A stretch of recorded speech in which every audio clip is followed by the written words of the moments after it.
Welcome to the intersection of technology, cybersecurity, and society. Welcome to ITSP Magazine Podcast Radio.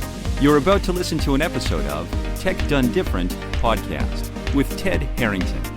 Do you follow the pack or challenge the status quo? Join Ted as he explores how to succeed by going against conventional wisdom. You'll hear leaders in technology and security tell stories about how they achieve their success by doing things differently. Knowledge is power. Now, more than ever.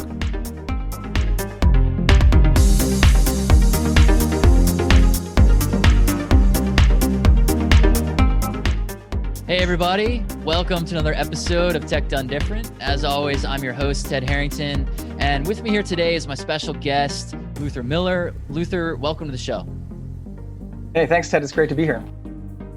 Yeah, man. So Luther is the CIO and CTO of a company called Action Face, and what they're doing is it's pretty cool. It straddles the digital world and the physical world, and that's one of the things that definitely want to talk about here later today as we get into this. But before we talk about actually that straddle, because that is a really interesting topic, I wanted to explore a transition that you've gone through in your own professional life, in your career, that I think a lot of members of our listeners, of our audience, have either maybe gone through themselves or have considered going through, or are maybe one day hoping to go through, or even if they don't want to go through it, they're probably going to be asked to do it.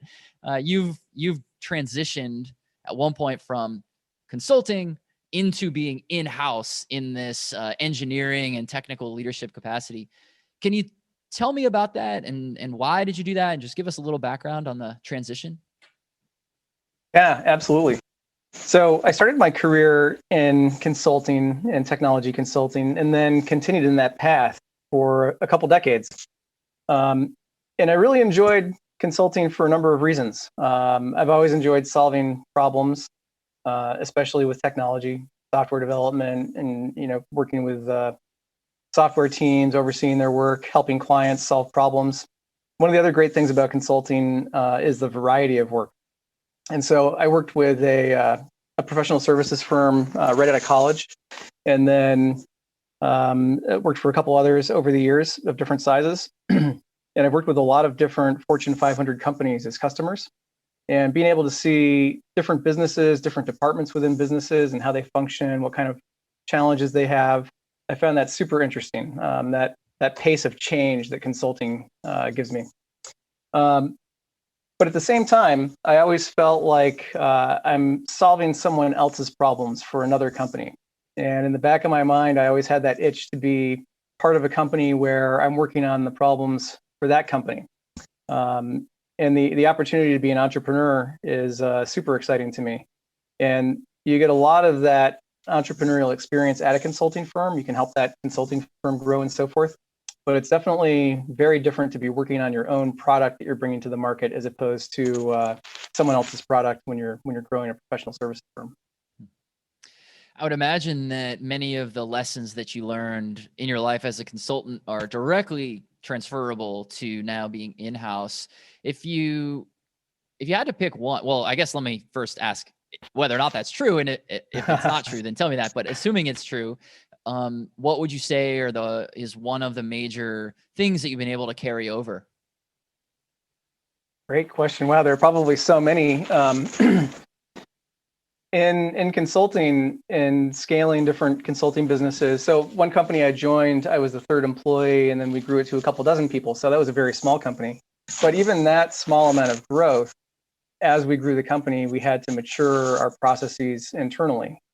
And then when I was at a company called Pariveda Solutions, that company was, I think, around 500 people or so when I left, 600 people. And so that was a mid-sized organization.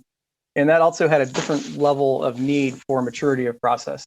And so I think a valuable lesson for me that's been very transferable is understanding the level of maturity that you need for different objectives at different stages of a company size. We're at a smaller size right now, but when we close a round of funding, we'll definitely need to do a lot of hiring and grow the company. And then, of course, in the future, we'll be even bigger. And so I'm constantly thinking about what is the level of maturity that we have now for certain processes, like, say, interviewing people, and what's the level of maturity that we're going to need in a year from now, 2 years from now, and so forth. Great. So that's really interesting, the way you're talking about this idea that different objectives require different levels of, or I guess different levels of maturity require you to think about different problems in different ways. As a company grows, and you gave a good example of how you're going to go through a transition from currently a smaller organization to an inflection point to a larger organization once funding happens. That's, I think, something that a lot of our audience either already has gone through or will go through. How do you identify that the conditions around maturity and the objective and how to approach them, those things have changed? How do you identify that? Part of it is awareness. Having lived through other companies where we focused on knowing that we need to have processes in place to make things repeatable, just having that awareness is part of it for sure.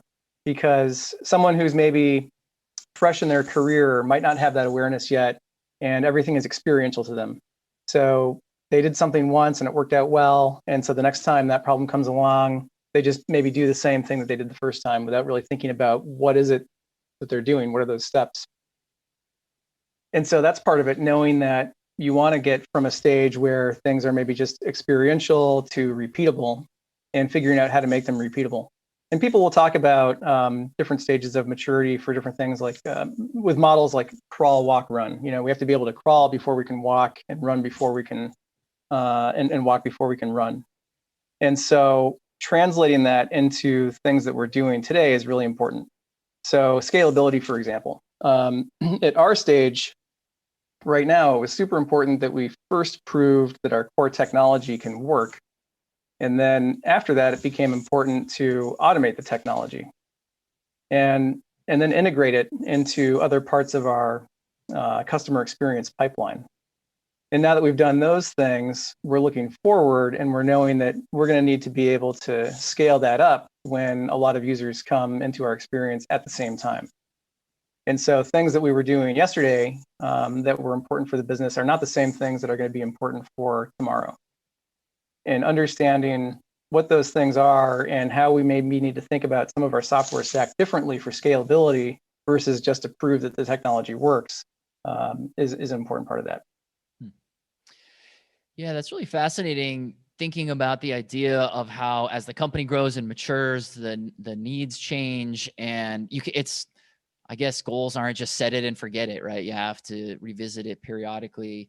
And you're sort of triggering a few thoughts in my mind about even things that are going on in our company, where we're working on something today and it's like, oh yeah, this is actually different than the way we approached it a year ago. And maybe it's even already different and we haven't adapted yet. Is there any advice that you give to me, because I'm asking that question, but to anyone listening who is wondering about parts of their own process where they maybe don't realize yet they have not yet leveled up their approach to it? So you use the example of first you have to prove it, then you have to automate it, and maybe there's people listening to this like, am I at the point of I should automate this thing? How do we think about evaluating those processes? That's a great question. I had a colleague a few years ago who was helping me think through a particular problem and said, think of it in terms of bookends. And so let's take an example of, part of Action Face's system is we have all of these assets. And when I say assets, I mean different poses, like body styles, we call them, where you can have your action figure playing basketball or playing soccer, things like that, and different hairstyles. Those are all assets. And as we grow the number of assets we have, and then we also add this other dimension of having customized assets for different groups. So different schools, for example, that have different school colors and different names on the bodies. So if you go to, let's just say some high school, we'll call it Berkeley High School, right? What are the Berkeley High School colors and the Berkeley High School name? That number of assets is increasing. And when we add something in one dimension, we have to fill out the other dimensions. So if we add a new school, we have to add assets for that school across all of those asset types, all the different poses, for example. But if we add a new pose, we have to make sure we add all of the assets for the existing schools that we had already customized for. And so as we keep increasing the volume and scale of what we're doing, the manual processes that we were using in the past become more and more cumbersome. So the first warning sign is like, oof, man, I just spent a lot of hours doing this thing that should be really simple and was really simple. It wasn't a problem in the past because we didn't do too much of it, but now we're doing more and more of it. And so one extreme end of the bookend is, okay, we have like a minimum way we can spend some manual time with a bunch of command line tools getting something to work. The other end of the bookend is, man, wouldn't it be nice if our designers could just click a button and push a new asset out and all this stuff just happened automatically, right? And now it becomes a question of how do I fill in the different steps from one bookend to the other and plot out a path where we can make progress on this. And each step is helping us get to that end state and not sort of a distraction away from that end state. So that's how I think about it in terms of bookends. Yeah, that's a cool way to think about and organize the thought. And, I'm totally inserting myself into your story right now, but I'm like thinking about our own challenges and do we pause long enough to say, what are the bookends for this? So I'm definitely going to chew on that. That's a super cool idea.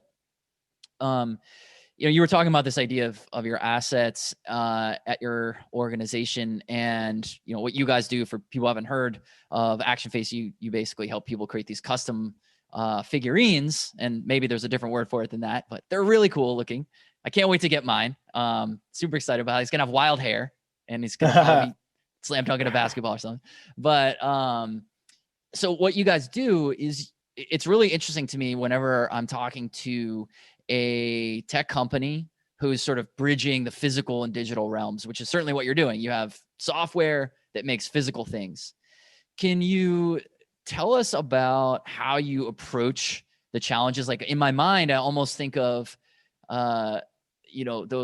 those famous places in like Africa or wherever where two oceans meet, and it's two different colors and temperatures of water. And those two oceans are kind of like, one ocean is the digital world, one's the physical world, and you have to deal with like crossing those two. So how do you approach this?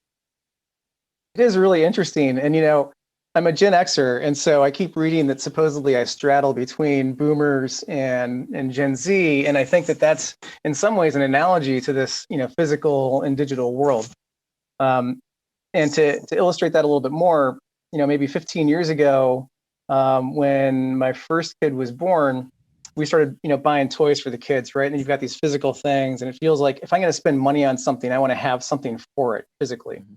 And then at some point, we hit this milestone where the kids started asking for in-app purchases, right? And I'm like, oh, geez, I don't know about that. An in-app purchase, I'm going to spend money, and there's no physical thing that anyone has afterwards. Where does that go? And then I kind of realized, well, that's maybe in some ways that's better than accumulating, more and more junk that ends up eventually in a landfill. It still provides value through entertainment and experience. It puts people to work because they're creating those digital assets. So it's part of an economy, and so it's real in that way.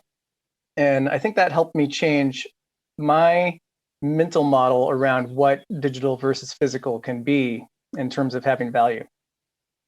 And how that translates to our business is also really interesting to me.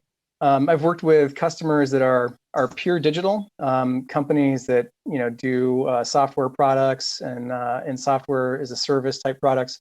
I've worked with companies that are pure physical, where you go to a store and you buy clothes off the rack. And I've seen sort of both of those worlds. What we want to do is create an immersive experience that combines both. We don't want to just have a physical good as a product. We want to have an immersive experience that's really fun to do as part of that experience. And part of the value in the experience, a lot of customers might never even get to the physical product. They might just do something really fun in the digital experience and share that on social media because it looks cool, and get something out of it that way. So it's an engaging digital experience that flows right into a physical experience. And there's so many things that we can do down the road that could include both. Actually, a couple of our founders both worked on a product called Skylanders, which also bridged this physical and digital world. And so there's some background there too in our company. Oh, that's pretty cool.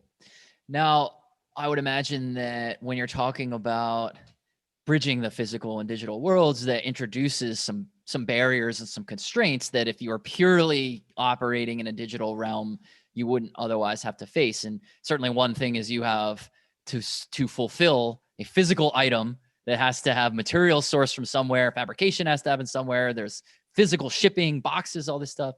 How have you approached that end of the challenge? Like, because you are a tech company, but you also are a product fulfillment, and those can be in conflict in some cases. How have you thought about resolving that? Yeah, absolutely. I mean, that is a tension. We do have to think about, hey, we could add this neat new feature that'll help the digital experience, but does it really further our physical experience? Or we could spend time focusing on, hey, it would be neat if we had something enhanced in the physical experience. So you get this physical, figurine in the mail, and I don't know if this is going to show up on my Zoom with the virtual camera, but I'll try it. When you open that box, what should that physical experience be, right? And we spend time on that. And we've thought about how we can enhance that. So maybe there's an environment that comes with the physical figurine. If that environment was customized, like say a custom photo or something like that you wanted to have that was different than someone else's custom photo that came with their figurine, now we have a fulfillment problem where we have to match those things up as they come off of manufacturing. At the same time, we are leveraging some of the latest and greatest technology for the physical experience. So we're able to do these full color 3D printouts that are completely custom for each person, as opposed to doing mass manufacturing of just a single product by itself. Another place that comes into play is that we have extra steps that we have to do in our pipeline to be able to make the physical product. If it stopped at just the digital product, then like a video game, you have this 3D object in the game, which is basically an empty shell. There's a surface that you see that reflects light. The graphics card figures out how to do that and make it look really cool. It looks like a person, but it's not. It's just this representation in a 3D graphic space. To be able to do a 3D printable version of this, there's so much knowledge that goes into how 3D printing works and what makes a good 3D print and a bad 3D print, and a lot of extra proprietary work that we've done to go from this sort of empty shell into something that does meet the needs of a 3D printer. Yeah, it makes sense. All these different conditions and constraints that you have to think about. That's pretty fascinating. Now, it sounds like where you guys are in the stage of development of I don't mean development, but stage of growth in the company is, preparing for, funding. And so you're in early stage of the company, and there are some unique challenges at that end of the spectrum. How have you guys thought about the challenge around just resource constraint? I mean, any company that's in that early stages, not enough money, not enough people, not enough time, not enough, just pick your resource, don't have enough of it. How do you approach those constraints? Yeah, it comes down to understanding our objectives at any given moment and what we really need to focus on to reach that next milestone. And then from there, that helps us. That's a basic. That's our context, a basis for our decision making. Interestingly, we have so many ideas and things that we want to do in the future. So we have this backlog of things that we want to do, and it's really long. We just spent over the last week 2 different, probably 3 to 4 hour long meetings discussing every item and what its priority is in our current state. And as we start executing on each of those items that we have priority on, we do have to keep in mind that longer term vision, because we don't want to do something that's not going to fit that longer term vision, or do something in a way that's going to create a lot of extra work down the road. But at the same time, we do have to find that balance and resolve that tension of we need to get XYZ out the door as soon as possible. And so sometimes that does mean doing it differently than we would do it if we had 2 years to do it or all the resources in the world. So it comes down to being very selective about exactly what we're going to do and when we're going to do it. Yeah. And knowing what gaps we're maybe leaving in the meantime. One of the elements to what you just described was this idea that you want to do things today that aren't going to cause a whole pain in the butt in terms of effort later. My words, not yours, but that was the idea that you described. And I as a security professional, I see that situation exists all the time, but people make the opposite decision, and often unwittingly, right? Well, they don't realize that a security flaw that's, say, introduced around the design stage or early stages of the development of the solution, if they don't deal with it then, but they deal with it later, which is what most people plan to do, then it's like astronomically more difficult to fix it. And one of the things that I'm always interested in figuring out how to do better is how to better advocate for that, better articulate to engineering leaders to say like, hey, I know this is the thing that sounds like it's farther off, but you have to do it now in this way so that it isn't a nightmare for you later. What would the advice be from your viewpoint of how to help people like yourself think differently about that particular situation? I'm glad you brought that up because you're spot on there. And I think my sense would be that you could probably convince the engineering teams of its importance more easily than maybe some of the other folks in the company, right? And so part of my role as the CIO is to know what some of those, I'll call them non-functional requirements. Some of those requirements are that we need to have in place right from day one that might not be visible features to an end user right from day one. And I need to be able to articulate those to our CEO and other members of the business so that they understand why they're important and why we're working on some of those things when we could be working on something that a user might see as furthering our product. And so security and privacy are great examples of that. Understanding where we absolutely can't sacrifice that in the short term is important. And so what is the minimum that we need to do around security and privacy? And I don't mean it in terms of a minimum like we're not doing things we should be doing. I mean, what is the minimum that we should do? And then what are some things that we would like to be able to do later, right? So having more automated systems to do penetration testing and alerting us of maybe libraries somewhere that might be out of date, or third-party libraries that might have vulnerabilities, things like that.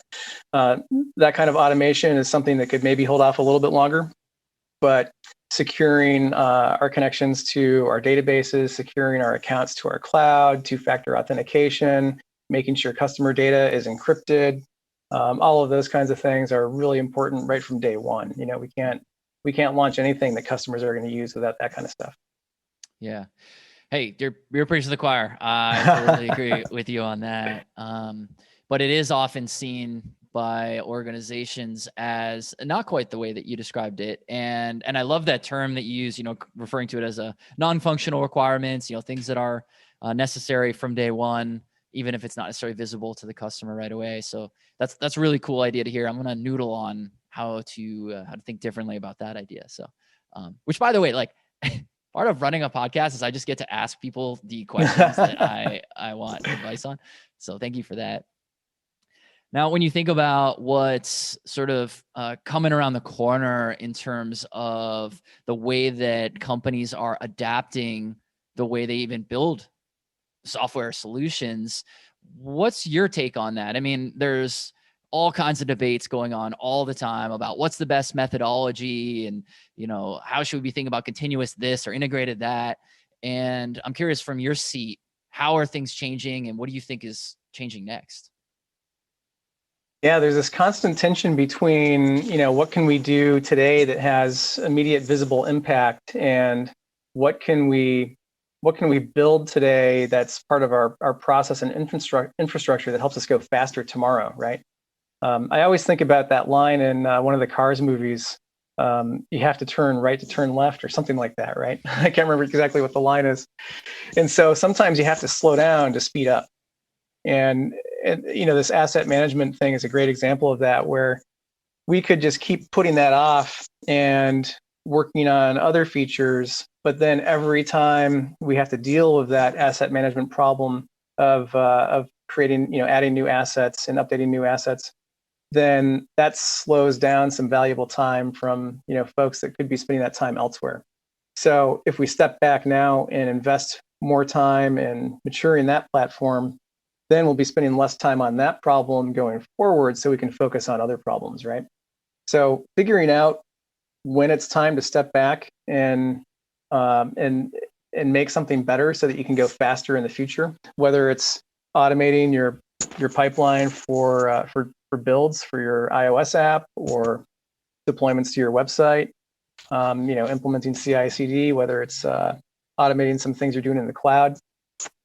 It's all part of that question. And it's a constant tension that we all feel. So the best thing to do is to recognize it. What is the tension? What are the things that we think we need to mature? And what is the cost of not maturing them going to be down the road? And then what are we putting off by doing that? So if you understand all of those variables, then you can at least make informed decisions about when you're going to do something or not do something. Yeah, it's funny. We have a software development capability in our company, and one of a few of the members of the dev team were giving this really interesting internal talk the other day. And I love the way they talked about this idea that they're like, once a human touches a thing once, we never want to touch it again. We want to automate it immediately. And I'm like, that's such a cool way to think about things. I mean, obviously you're not going to be able to do that and automate everything, but having that mindset of, because it's exactly what you're saying, like, what can we do today that'll make us faster tomorrow? And that's the, like, what can I automate for tomorrow? It means I have to do the work today. That's pretty cool though. And it seems to be echoing some of the things that you're saying. Definitely. At the same time though, there's a list of maybe 150 things like that we want to do. And the hard part is recognizing which one of those 150 things needs to be done today. That's one way to look at it. I had a client of mine a few years ago tell me that the hardest part of his day was deciding what he wasn't going to do, right? So which of those 149 things are you not going to do over the next couple hours or the next day? Making that decision can be hard. But if you've set that business context for the top of the decision-making tree, what goals do we have over the next week, over the next month, over the next quarter, that will help inform those decisions. How do you make that decision, deciding what to do today and what not to do today? Well, if we've done all of the legwork and we have the list of things that needs to be done, and we understand what the priorities are, then it often comes down to picking the first priority off the list. Although as an engineering leader, I also have several teams reporting up to me, and so I'm constantly getting pinged for, something came up, or what do you think about this, or can you test this new thing? So there's a lot of interruptions in my day also. So in between interruptions, I'm trying to pick out what are the things I can do that add the most value. Yeah, I totally feel you on that. It's funny how, you'll start a day or a week or whatever saying like, okay, these are the 5 things that need to be done today. And it's like, by the end of the day, maybe you started number 1. And that's right. A real challenge. I mean, it sounds like I'm being cavalier about priorities, but I think that a lot of people certainly struggle with that, and struggle with what you're saying too, getting interrupted and rediverted. Yep. Yeah.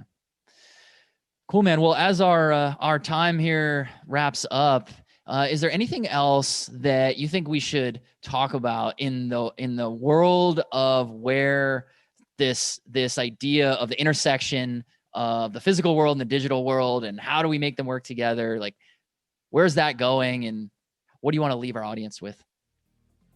The more ways we can create seamless experiences going from one to the other, I think it just enhances our lives in general, right? Everything from, I think we've seen a lot of digitization happening over the last year during the pandemic, because people could no longer go to places in person that they were able to go to before, whether it's, maybe government bureaucracy needs to be digitized or something else. And so it's important to constantly think about how we can bridge the physical and digital together and make seamless experiences for the customer. I love it. Such good advice. Luther Miller, thanks so much for being on the show, man. And for everybody else, if you want to know more about this episode or others, or request to appear on the show, just head over to tedharrington.com/podcast, and we'll catch you next time. We hope you enjoyed this episode of Tech Done Different podcast with Ted Harrington. If you learned something new and this conversation made you think, then share itspmagazine.com with your friends, family, and colleagues. If you represent a company and wish to associate your brand with our conversations, sponsor one or more of our podcast channels. We hope you will come back for more stories and follow us on our journey. You can always find us at the intersection of technology, cybersecurity, and society.